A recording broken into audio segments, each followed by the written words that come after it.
Então tá, isso aí. Semana passada, então, na quinta-feira, a gente começou a falar sangue, terminamos hoje.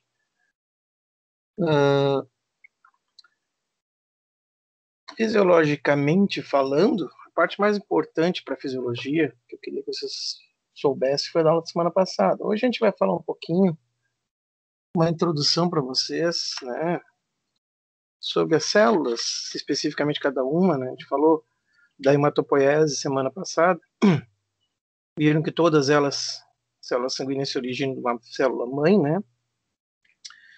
E ela vai direcionar essa célula mãe para progenitores ora mieloides, né, que são aqueles que vão dar as células vermelhas e brancas, ou linfóides, que dão as células linfáticas, né?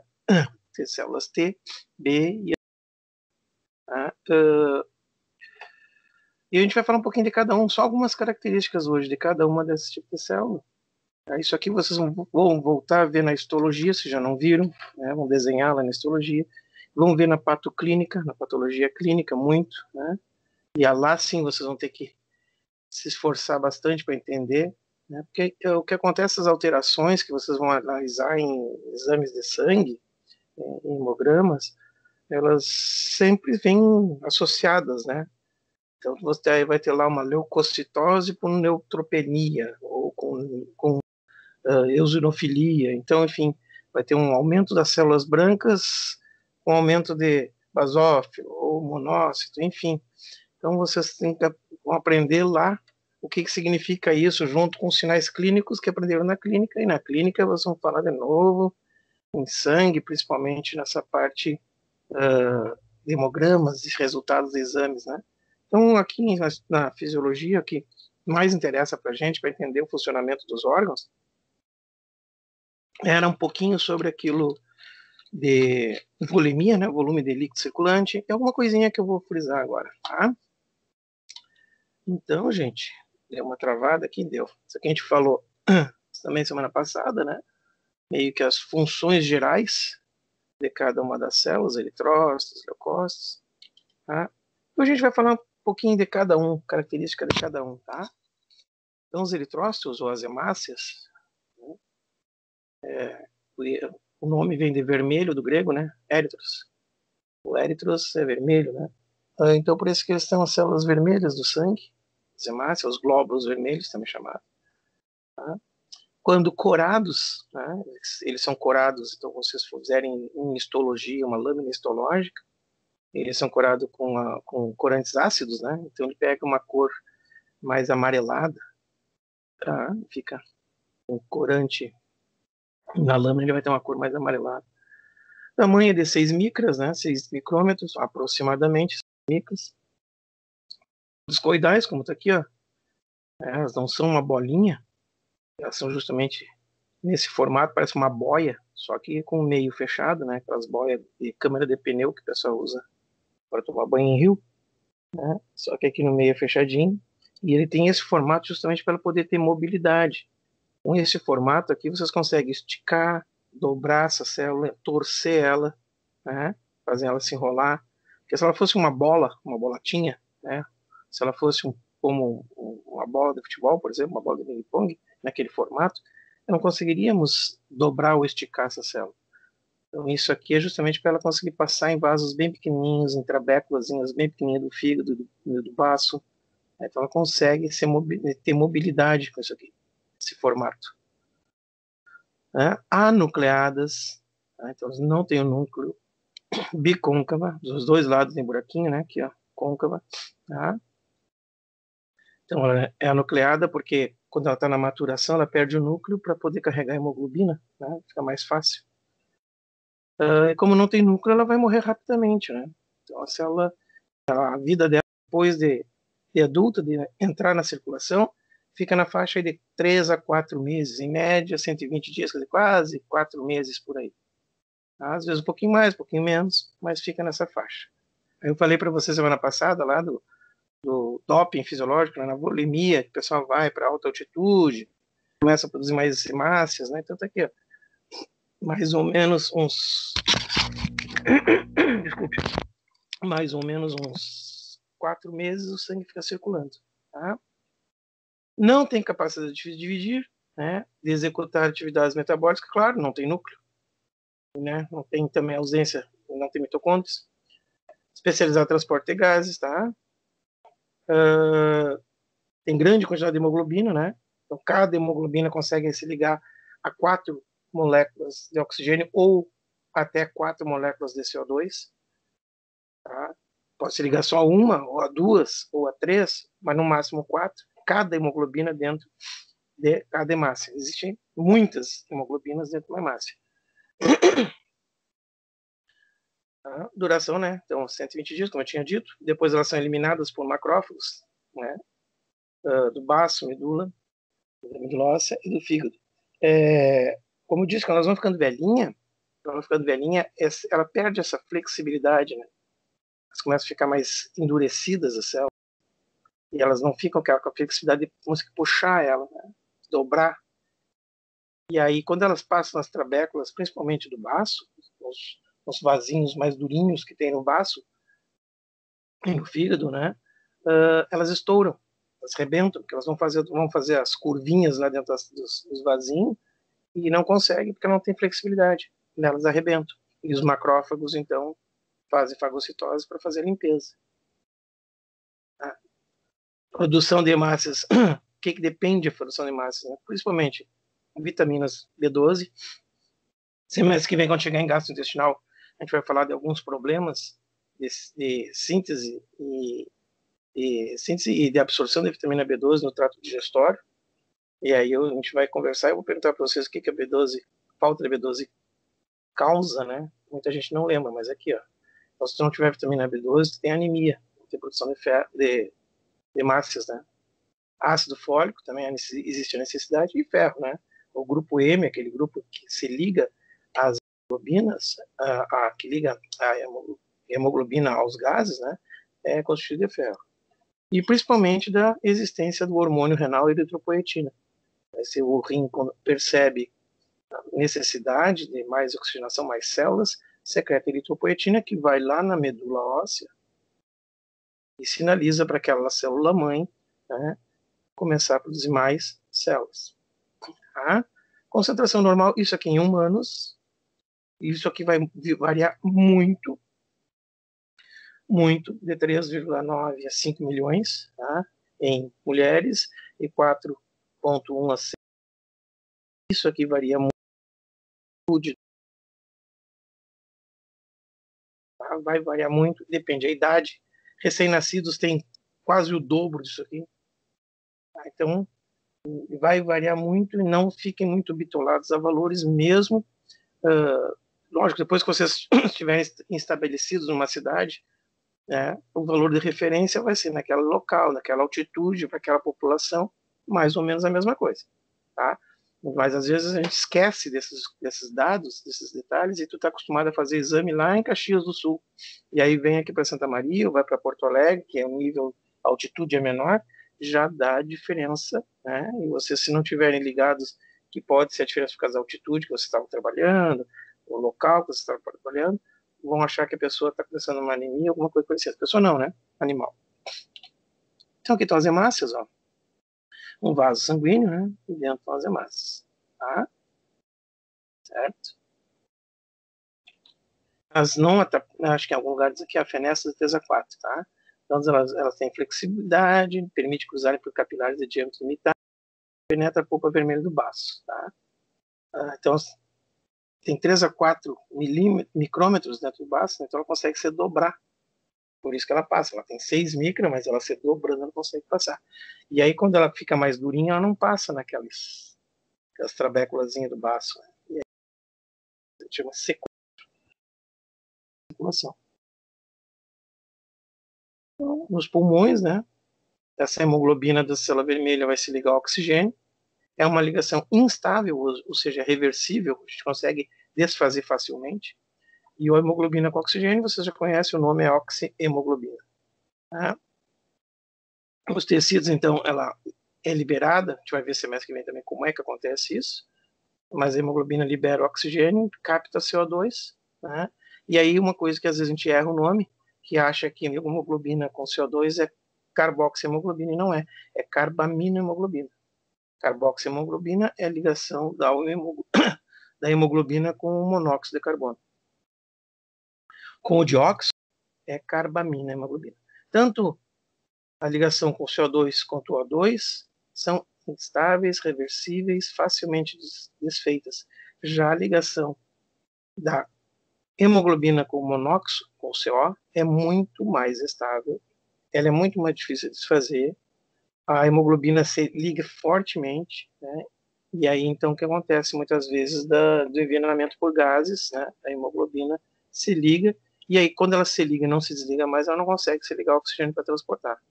Então, é uma ligação bem mais estável, a ligação da hemoglobina com o monóxido de carbono. Bom, tem mais uma imagem de hemoglobina, né? Nota forma bicôncava. Tá? Anemia. Tem muito tipo de anemia, gente, tá? Semestre que vem também a gente vai falar da anemia que acontece em alguns animais. A anemia ferropriva, por exemplo, é comum e é fisiológico, é normal dos suínos. Então, existe anemia ferropriva, anemia, diversos tipos de anemia. Eu escolhi essa aqui para botar um exemplo só, para ilustrar a aula, né? Então, existe diversos tipos de anemia e eu coloquei aqui a anemia foiciforme ou falciforme, né? Você vai encontrar como foiciforme, porque ela tem o formato de foice, e alguns autores chamam de falciforme, tá? Porque ela é um formato falso dela, mas eu gosto mais do foiciforme. Eu acho que é o nome mais correto que eu encontrei pelos nossos livros por aí. Então, diz que é uma anemia hemolítica, né? E a hemoglobina, ela muda de configuração. O que acontece? Essa anemia foiciforme, ela é hereditária. Ela é uma anemia que passa, né? Ela recebe herança de cada um dos progenitores, então ela é hereditária. Né? E ela é um gene que provoca uma alteração no formato da hemoglobina, daquele formato bicôncavo, né? Circular, discoidal, para esse formato assim de foice. Ela se transforma nesse formato e, sendo assim, ela perde aquela mobilidade dela de passar nos trabéculos. E mesmo uma célula jovem, recém colocada na circulação, que teria uma flexibilidade para passar naqueles vasinhos mais durinhos, sem estourar, agora nesse formato vai estourar. Tá? E o que acontece? Isso aqui é hereditário. Quando a pessoa está privada de grandes quantidades e qualidade de oxigênio, às vezes é caracterizado pela presença de glóbulos vermelhos que, quando privados de oxigênio, tomam o formato de foice ou de grão de aveia. Né? Quando a pessoa está num local, por exemplo, como eu disse, saiu daqui e foi viajar para Machu Picchu, né? Chegou lá, a disponibilidade por causa de oxigênio. Nesse caso, por exemplo, a pessoa, na falta de captação de grande quantidade de oxigênio, a própria hemácia, simplesmente por não estar carregando oxigênio, ela toma esse formato. Então, é uma anemia que a gente tem que tomar muito cuidado. Porque assim, se a pessoa sentir uma falta de oxigênio, elas vão começar a se transformar nesse formato, passa no baço, são sequestradas. E aí, quanto menos hemácia, menos oxigênio carrega. E quanto menos oxigênio carrega, mais hemácias vão se transformar nessa forma S e mais hemácias são sequestradas. Então, tem menos hemácias ainda, menos oxigênio ainda e mais hemácias ainda, então se transformando e sendo sequestradas. Ou seja, é uma bola de neve, né? Bola de neve morre abaixo. Eles desenhos animados botavam uma bola de neve lá em cima, no morro, ia girando, que a bola cada ficando maior, chega lá embaixo e destrói uma população. É mais ou menos essa figura. Né? Então, a anemia falciforme, ela progride rapidamente quando se começa o estímulo para essa alteração. Muitas vezes tem que fazer a transplante total de sangue. Tá? Então, aqui está o formato, numa microscopia eletrônica, né? Aumentada 6.500 vezes. Aí eu escolhi essa aqui para você. E anemia nada mais é do que falta de hemácias no sangue, né, gente? Diminuição do conteúdo ou do volume de hemácias no sangue. Sendo assim, não temos condições de nutrir os tecidos corretamente. Então, de hemácias, isso aí, o principal tempo que ela dura, né? Para a gente conhecer um pouquinho de fisiologia. Leucócitos, então os glóbulos brancos, são aqueles que a gente viu também na aula da semana passada. Eles variam em número, tamanho, função. Cada um tem uma função bem determinada. Participa da defesa do organismo, fagocita bactérias, corpos estranhos, só que em adulto humano também, né? De 6 a 8 mil. Recém-nascidos, o dobro, mais do dobro, 3 vezes a mais, quase 3 vezes mais. Portadores de leucemia, dezenas de milhares de volume, né? Então é muito, não tem como determinar o volume, porque vai estar produzindo centenas toda hora. Tá? Mas são valores de referência só para ilustrar aqui. Em cães vai ficar em torno de 9, 10 mil, tá? Um pouquinho mais que o homem. Aí depende também como a localização que vocês tiverem. Classificação, então a gente vai classificar, como eu disse para vocês, né? Como granulócitos, e aqui embaixo deve estar os agranulares ou agranulócitos, que é aqueles que têm grânulos no núcleo. No núcleo não, desculpe, no citoplasma. Tá? Então, de acordo com o formato visual deles, que vocês devem ter visto ou vão ver na histologia, para desenhar aquelas célulazinhas, vamos ver que algumas têm uma granulação.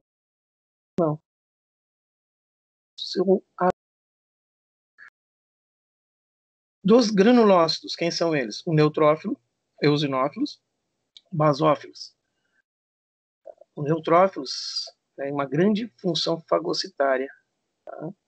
Eles conseguem atravessar a parede de capilares, fazem diapedese e processam, então naquele processo estão envolvidos, né, no processo de formação de pus, né, formação de inflamação. Então estão envolvidos no processo inflamatório. Tá? Alta atividade fagocitária. Eosinófilos, aqueles que eu falei para vocês que estão muito ligados a parasitos, seja esses intestinais ou externos, né, da epiderme, da derme, seja piolho, carrapato, pulga ou algum parasita gastrointestinal, ou qualquer corpo estranho, né, parasitas, eles vão estar aumentados. Tá? Defende os organismos contra parasitas aqui. Também alergias, né, processos alérgicos, a gente vai perceber que eles vão estar aumentados, processos alérgicos também. Basófilos libera histamina, e a histamina que vai atrair os neutrófilos, por exemplo, vai atrair os monócitos, por exemplo, tá? Então, a histamina vai provocar no vaso uma vasodilatação, facilitando, então, a diapedese, né, a migração das células de defesa para aquele local. Tá? Facilita a saída dos neutrófilos. Os agranulares, aqueles que não têm grânulo, né? Os monócitos, que é aqueles que nós vimos semana passada, que conseguem sair do vaso, chegar ao tecido, né? Tecido conjuntivo ao redor. E daí são chamados de macrófagos, né? E aumentam grandemente essa capacidade fagocitária. A intensa atividade fagocitária é a primeira linha de defesa. Linfócitos. E o linfócito a gente tem aquelas 3 classes, né? As células NK, natural killers, as linfócitos T e B. As natural killers eu falei para vocês, até nem me lembrei de colocar aqui, mas é aquelas que fazem defesa e primeiro mata para depois descobrir o que era. Né? Se achou que está errado, ela vai atacar. Tá? Os linfócitos são aqueles que reconhecem, que marcam as células. Aí o linfócito B produz anticorpo, tá? Para aquela célula marcada. Então aqui, ó, os granulozinhos que eu falei, os granulozinhos que eu falei para vocês. Então esse aqui é uma célula granulócita, eosinófilo, uma granulócita neutrófilo, né, ou basófilo. E aqui os agranulócitos, dois são monócitos, né, não se pode se transformar em macrófagos ou evoluir para macrófago. Um linfócito aqui. Tá? Então desses leucócitos, né, o que é leucócito? Leucos é branco, né, leuco. Então são os glóbulos brancos. Então as hemácias e um glóbulo branco. São os glóbulos de defesa dos organismos que a gente viu ali atrás. Normalmente são transportados, né, por áreas, né, e normalmente esse transporte tem a ver com a liberação de histamina, né, ou outro tipo de quimiotáxico que acabe na inflamação atraindo essas células para lá. Tá? Assim como eu falei de anemia, Para ilustrar, vamos falar aqui de leucemia. Acho que a gente já tinha falado alguma coisa sobre isso, né? E a presença de leucócitos jovens. O que acontece? Começa a produzir tanto leucócito, tanto leucócito, tanto leucócito, que uma hora começa a esgotar as reservas, e mesmo antes de maturar, de estarem pronto, isso mesmo. Neutrófilo seria.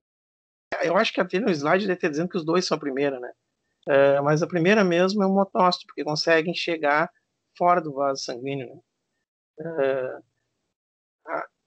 E o monotrófilo fica só dentro do vaso.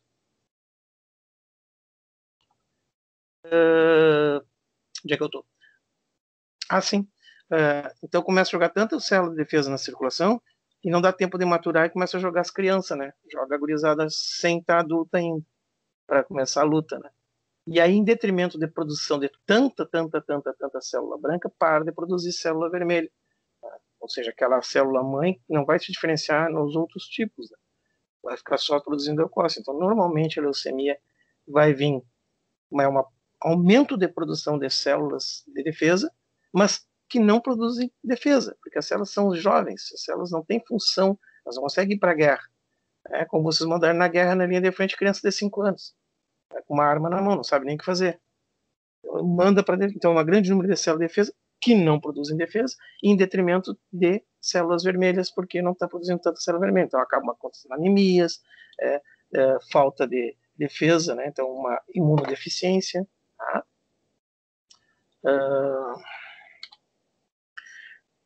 Em humanos, o número de 5 a 10 mil, recém-nascidos chega a 15, 18, até, às vezes até um pouquinho mais. Agora, o principal que eu tenho que lembrar para vocês e apresentar para vocês é os nomes, né? O leucócito em aumento de leucócitos na hemograma, a gente vai dizer que é uma leucocitose. Uma diminuição do número de leucócitos é uma leucopenia. Né? Dentro desses leucócitos, eles podem estar aumentados, por exemplo, é uma leucocitose por neutrofilia. Aumentou os neutrófilos dentro dos leucócitos. Neutrófilos, então é alguma inflamação, é bactéria que está atuando. Mas é uma leucocitose por neusinofilia. Então ele está diante de uma infecção bacteriana ou alérgica. E assim vocês vão mais ou menos moldando o diagnóstico de vocês. Tá? Então, os neutrófilos aqui, né, produzidos da medula óssea, os sinófilos produzidos da medula óssea. Linfócitos, sistema linfocitário, também na medula, mas são os linfocitários, né? Então, aqui os linfócitozinhos, linfócito. O monócito, do sistema retículo endotelial, chama-se sistema retículo aqui, tem uma coisa. Sistema retículo endotelial, deixei aqui para vocês, para quem não lembrar, que isso do ensino médio, né? Sistema retículo endotelial são aquele conjunto de células que consegue fazer uma mitose, né? Então, todo aquele conjunto de células que vem do monócito e acaba se diferenciando para macrófago, forma um sistema retículo endotelial. E uma coisa interessante que vocês devem estar vendo na histologia, que o monócito se transforma em macrófago, né? Então, tá aqui, ó, e dependendo do nome que esse monócito, ou melhor, macrófago está, ele vai receber nomes específicos. No sistema nervoso, a gente viu lá nos primeiros slides, né? São as células da micróglia. Células da micróglia, que são as células de defesa do sistema nervoso. Lá em fígado, são as células de Kampfer, que nada mais são que macrófagos, mas estão lá e receberam esse nome. Alguém descobriu que eles estavam lá, botou esse nome.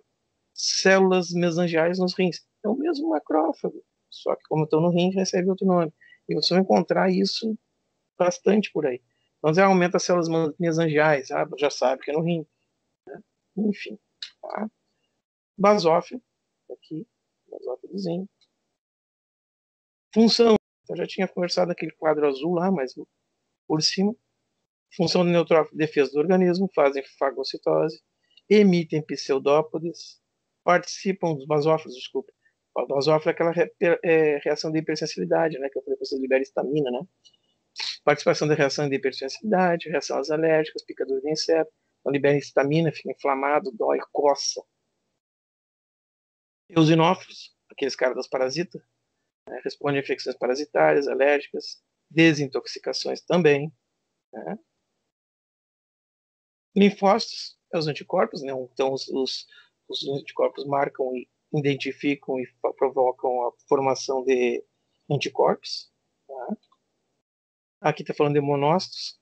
Dentro do sangue eles são chamados monócitos. Quando eles atravessam o vaso e vão para os tecidos, são macrófagos. E dependendo do local onde eles estão, eles vão receber nomes específicos. Como, por exemplo, se estão no fígado, é as células de Kampfer, né? Sistema participa do sistema reticular, né? Monócito reticular, como estava lá, ó, endotelial, né? Tá? A diferença de monócito para macrófago é só o local. Exatamente. Não, é uma tal, e assim, quando eles se transformam em macrófago, grandemente de fagocitose que ele pode fazer, grandemente a sua força, digamos assim. É uma célula muito grande e muito ativa em situações de defesa mesmo. O monócito é ativo, os macrófagos, o monócito saindo do sangue, indo para o tecido, ele se transforma, então ele chama-se macrófago e a sua capacidade fagocitária, aqui embaixo, ó, fagocitária aumenta muito. O monócito, 25 bactérias consegue, o macrófago já em torno de 100 bactérias ou mais. Então, 4, 5 vezes a sua capacidade aumentada quando está nos tecidos. Tá? Mas eu entendi o que você quis dizer, né? Isso, eles são parentes, assim, né? A evolução de um para o outro, tá? Então, aqui é a propriedade que a gente falou de diapedese, para quem não lembra, né? A diapedese é a capacidade de atravessar, então o monócito está ali, ele passa pelo vaso, chega ao tecido, né? E então aqui ele é macrófago. Fagocitose, né? Aquela emissão de pseudópodes, né? E aí faz a englobamento daquele corpo estranho, e aí libera aqui alguma enzima, uma lisozima, alguma enzima digestiva, vai destruir esse tecido, depois por exocitose joga para fora. E aí depois nos rins, fígado vai ser filtrado, vai ser metabolizado ou filtrado nos rins e indo embora. Tá? Aqui tem um desenho, uma imagem, gente, eu vou passar para vocês um videozinho. Olha só. Aqui é uma endocitose, né? Achei que era o vídeo, mas não. Isso aqui é uma animação mostrando o que é uma endocitose. De novo, ou fagocitose. Tá? Então isso aí vai chegando, vai ser. E aqui a gente consegue ver no videozinho que vem adiante como é que acontece isso no nosso organismo. Então tá ali um monócito, hemácias, um monócito e um corpo estranho tentando fugir. Englobou, feito. Tá? De novo, tá? Até atrás da bactériazinha, passeando atrás da bactéria, a bactéria dobrou para cá, opa, volta, peguei, deu, tá? Englobou, e ali vai liberar ali tá lá, lisozimas, né? Ou enzimas digestivas, e construir aquele corpo estranho ali. Ali a bactériazinha, o monócito já se adonou dela, destruiu. Tá? De novo. Ela achou que ia fugir, dobrou para a esquerda ali. Não, volta. Pega. Pegou. Foi. O que é o pus? Já vemos que quem está muito envolvido no pus, os processos inflamatórios são os neutrófilos. Né? O pus na morte das bactérias depois que foram tratadas ou atacadas pelas nossas células de defesa. Normalmente os neutrófilos. Então, após a morte das bactérias, o leucócito acaba morrendo também, né? Forma o pus. Então, morre bactéria, leucócito, tudo ali na luta, e tudo aquilo é o pus. Por isso que a gente tem que limpar a ferida, lavar, tirar todo aquele pus, para facilitar o processo cicatricial e a ação dos nossos antibióticos, dos nossos medicamentos que a gente está usando. Tá? Porque não vai atuar, se vocês tiverem aqui um pus e passar uma pomada por cima, não vai adiantar nada. Não vai chegar no tecido. Então, o conjunto de células de leucócitos mortos, bactérias mortas, tecidos necrosados, tá? Tem que fazer uma limpeza nisso aí. Isso aqui é bobagem, né? Movimentos ameboides, aqueles são movimentos que contra a correnteza, o deslizamento de leucócitos, tecidos, né? Então, aqueles movimentos dos tecidos. Quimiotaxia, então, pode ser uma quimiotaxia positiva ou negativa. Então, a positiva é quando atrai os leucócitos, a negativa é quando afasta desses leucócitos, né? Então, alguns quimiotáxicos, como por exemplo a histamina, é um quimiotáxico, o basófilo reconhece um corpo estranho, uma inflamação, e libera histamina e aproxima, então, os leucócitos para aquela região. Alguns vírus entram no nosso organismo e produzem uma quimiotaxia negativa. Para quê? Para afastar os leucócitos e não ser reconhecido tão rapidamente. Então, ele libera uma substância quimiotáxica negativa, a nossa célula de defesa não percebe aquele vírus, daqui a pouco ele toma conta do organismo. Tá? Então, existem algumas substâncias que, ora, atraem a célula de defesa e, ora, afastam essas células de defesa. Tá? Isso era só para ilustrar, mostrar para vocês as células. Vocês vão, na clínica, vão pegar bastante isso aí em vocês. Quem for trabalhar com clínica, a parte de sangue é muito importante como diagnóstico. Infelizmente, a nossa medicina veterinária é muito boa, mas, infelizmente, não temos tanto equipamento disponível a preço razoável para uma clínica veterinária, né? É tudo meio que adaptado de humano e são tudo caros. Então, a gente acaba continuando sempre no exame de sangue, exame visual, aquelas coisinhas assim. E como o nosso paciente cachorro, gato, vaca não fala, a gente tem que adivinhar. E a adivinhação não existe, né? Então você tem que saber fechar o diagnóstico com os poucos recursos que temos. Vamos lá, plaquetas. Lembra que plaqueta não é célula, né? É um fragmento do megacariócito, que era uma célula quando estava na medula, e quando ele foi para a circulação, ela foi destruída, então os fragmentos são as plaquetas. Então, sendo assim, ela não fica muito tempo na circulação. As plaquetas vão ficar em torno de uma semana, 10 dias circulando, né? Porque são células mortas, já não são mais células, são fragmentos de uma célula, né? Essas plaquetas já estão envolvidas no processo de coagulação sanguínea, né? Então aqui formação do trombo, né? O trombócito vai formar o trombo, que é o coágulo, é aquela casquinha da ferida, né? Lógico, corpúsculos anucleares, não, sim, não é célula, nem é célula, mas está morta, né? A forma discoidal, tá? De 2 a 4 micras de diâmetro, tá? São derivados, eram megacariócitos, foram quebrados. Promove a coagulação, auxilia no reparo de vasos, tecidos, tá? Evitando a perda de sangue. Ó, mais ou menos, aproximadamente, em torno de 200 mil a 400 mil por milímetro cúbico. E o tempo de vida, na verdade nem tem vida, né? Porque ela já está morta. É um tempo de permanência na circulação de mais ou menos, aproximadamente 10 dias. Tá? Então aqui está as hemácias vermelhinhas, ó. E aqui estão as plaquetinhas. São bem menores, né? 2 micras mais ou menos de diâmetro. Nós vimos que a hemácia chega a ter 6 micras de diâmetro, tem 2 micras de diâmetro. Ó, aqui as plaquetas. Tá? Então, tá aqui a plaquetinha. Não tem núcleo, mas tem aquelas organelas que estavam nela quando ela era viva, né? Lisossomas, glicogênio, sistema tubular, enfim. Bueno, as plaquetas estão envolvidas no processo de coagulação sanguínea, né? E o processo de coagulação sanguínea não depende só delas, depende de muitos outros fatores. Tá? O que acontece? Nesse processo de coagulação sanguínea, tem uma grande quantidade de interações, de eventos, né, que vão facilitar essa coagulação. Na falta de qualquer um desses fatores, que nós estamos aqui, nós temos, são 1, 2, 3, 4, 5, né?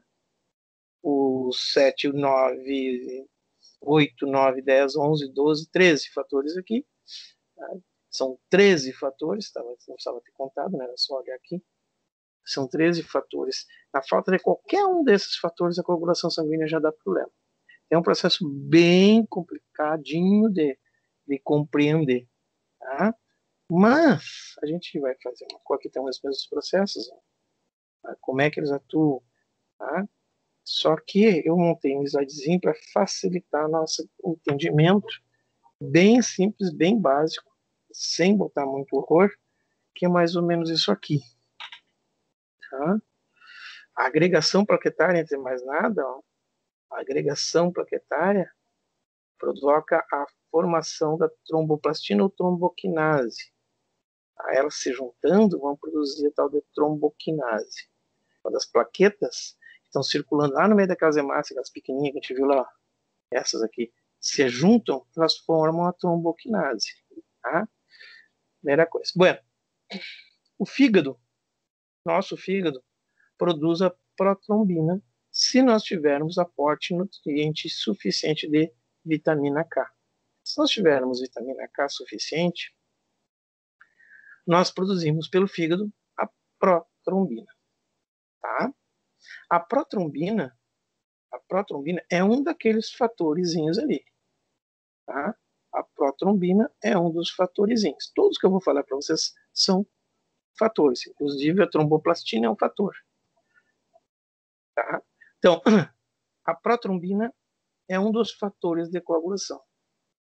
Ela vai ser convertida em trombina.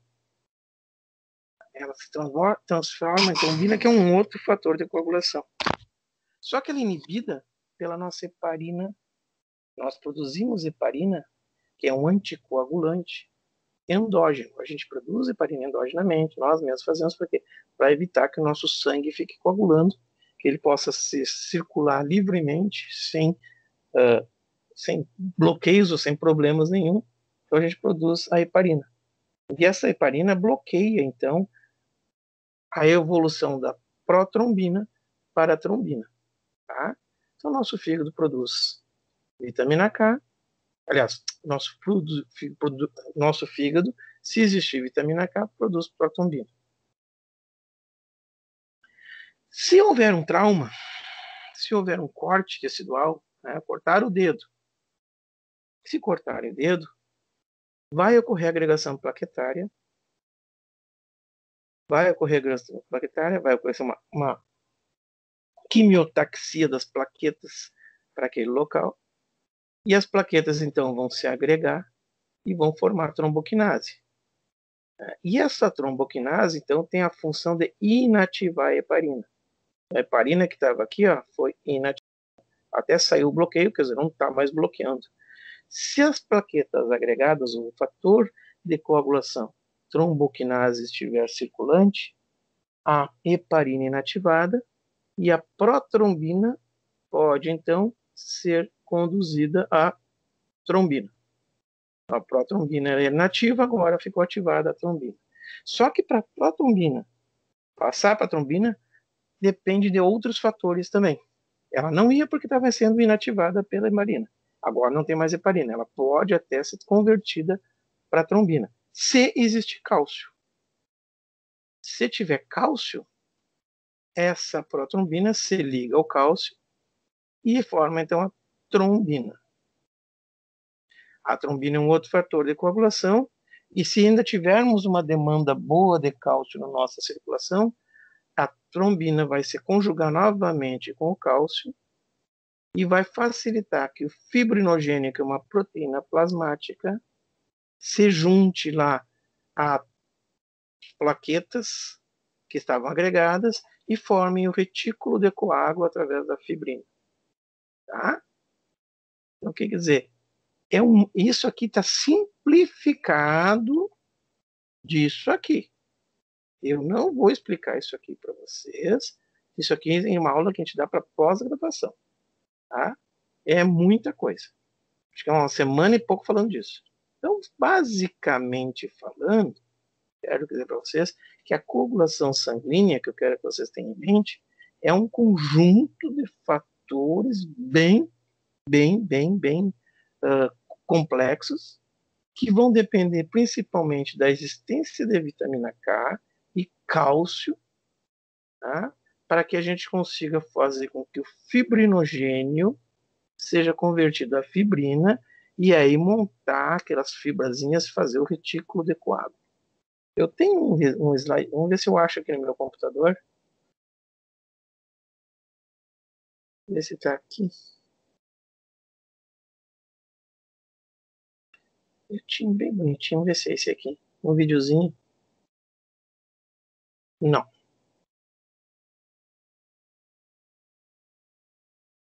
Esse. Ó, gente, um videozinho bem mobralzinho, bem bobinho, tá? Mas é legal, é bonitinho. Como ele é animadinho, fica legal, tá? Ó, coagulação sanguínea. Então tá ali no sangue, ó. Eritrócitos, plaquetas, linfócitos, hemácias, tá? Aí vai aparecer os fatores de coagulação, proteínas, sais, gorduras, tudo tá dentro do sangue. Fatores de coagulação, ó, fibrinogênio, que vai ser convertido depois na fibrina.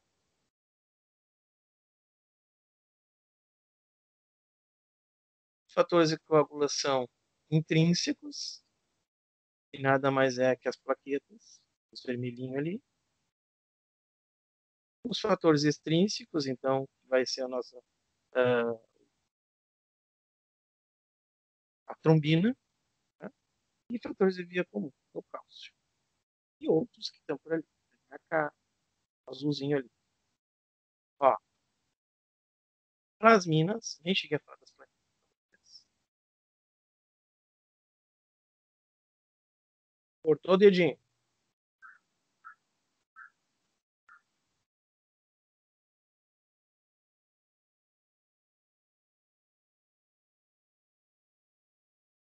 Teve uma lesão vascular, o sangue começou a ser perdido, as plaquetas vão se agregar. Ó, vai a plaquetinha. A agregação plaquetária, como vocês viram, ó, plaquetária, ocorre a atração do fibrinogênio, mais plaquetas se unem, mais fibrinogênio se une, forma o retículo do coágulo, as fibrinas,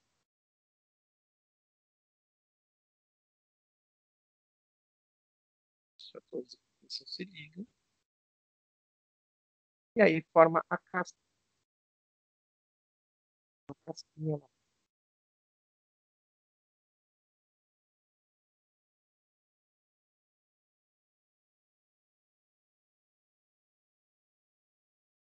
Tem a fibrina, né? 5, 2 ou mais, processo de ação, então vem as células de defesa. Eu acho que é porque não está dando. Eu mando esse vídeo para vocês.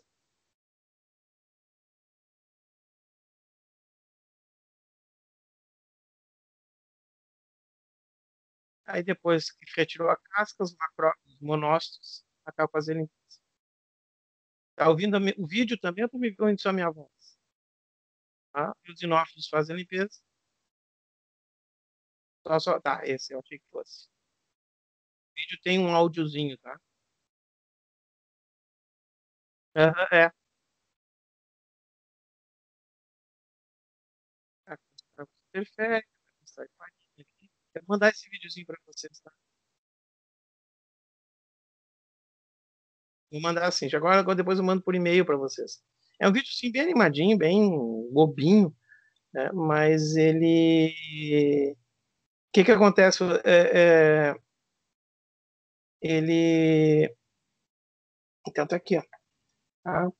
O que acontece? Ele tem um áudio, mas como eu tô com um fone de ouvido aqui falando com vocês, só eu estava escutando o áudio, eu acho. Talvez na gravação apareça, acho que não. Eu vou mandar o videozinho para vocês assistirem, tá? Então, o processo de coagulação, gente, é bem sofisticado, não é tão simples, tá? Mas eu não quero que vocês, sempre for fazer pós-graduação, quiser ver isso aí, a gente tem uma aula depois. Mas é bem tranquilinho, ó. Tá? É só aquela ativação, né, do fibrinogênio, você está falando de fibrina, formando o fator de coágulo e a casca.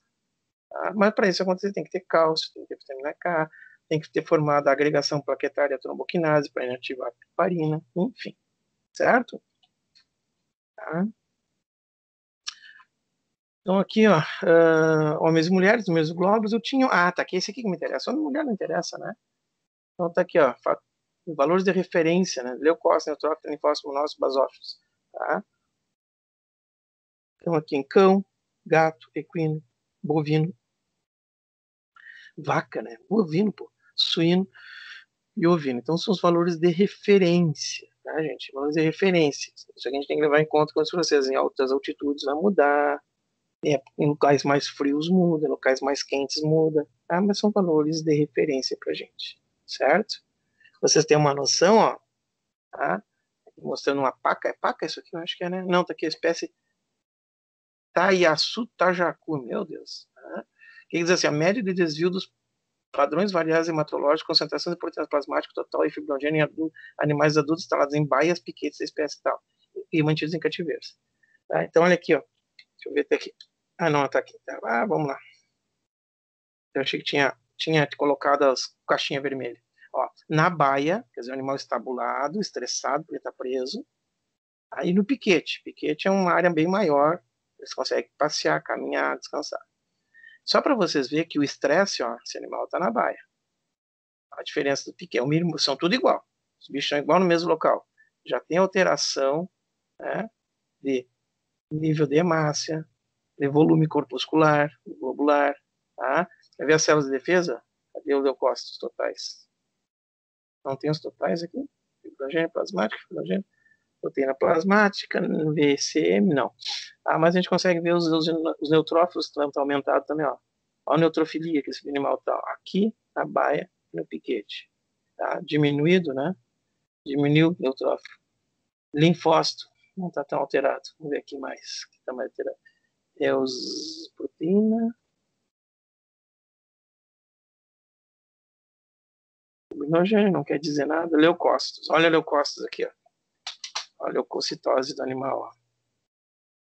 Olha a leucocitose do animal. Está bem mais aumentado no, tá? Do que, quer dizer, tá normal no piquete, na baia diminuiu o tamanho, a quantidade de leucócitos. Diminuiu leucócitos sementados, né? Os neutrófilos foi diminuído também, quer dizer, o animal está em estresse aqui, está. Ou se vocês pegarem, tinha um professor meu de clínica, quando eu fiz clínica, eu formei, antes de formar, lógico, o professor de clínica dizia, e é verdade, se vocês pegarem um cachorro, por exemplo, e coletar sangue dele, bem na calma, vai lá, conversa com o cachorrinho, brinca com ele, né? Distrai ele, tira sangue, coleta sangue do animal. Aí tu coleta sangue do animal, um minuto depois tu dá um tapa na orelha do cachorro, xinga ele e coleta sangue de novo. Vocês vão ver que o sangue é totalmente diferente. Já vai estar com uma alteração em níveis celulares bem diferente. Tá? O estresse altera, são coisas que a gente tem que levar em consideração também. Estresse, temperatura, frio, idade. Tá? É isso aí, gente. A aula de hoje era isso.